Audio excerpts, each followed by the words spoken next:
I'm over here at this Rheem unit,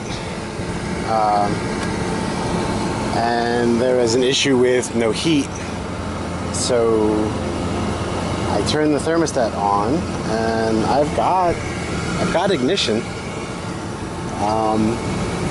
Everything seems to be fired. Everything seems to be good. What I did notice was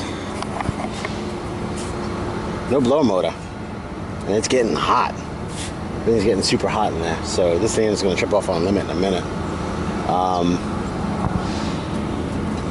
ECM motor, it's an X13, and that looks like it is dead.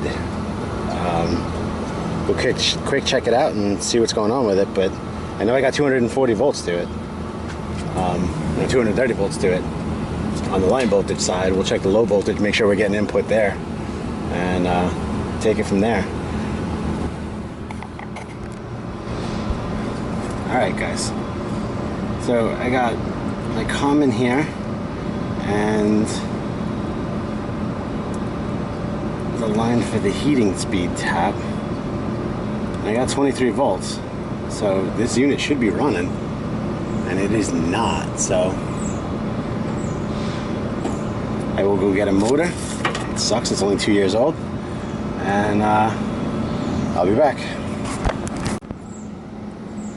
Guys, believe it or not, just from running the unit, testing it out, I got this thing that it does not want, well, not doesn't want to, I don't want to change it. It's freaking hot as hell. The unit never tripped off on limit.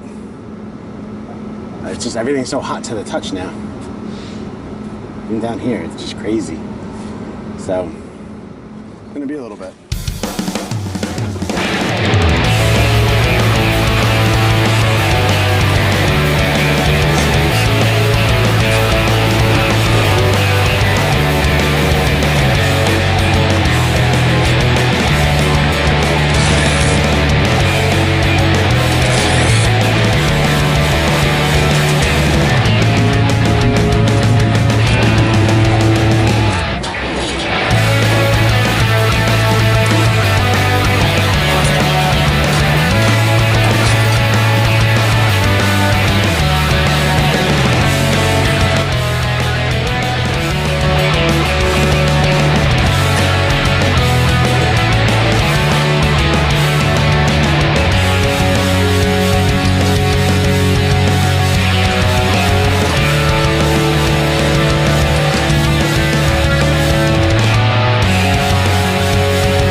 Just to show you, 2 3-year-old Rheem rooftop X13 dead. Alright guys, I will catch you on the next one.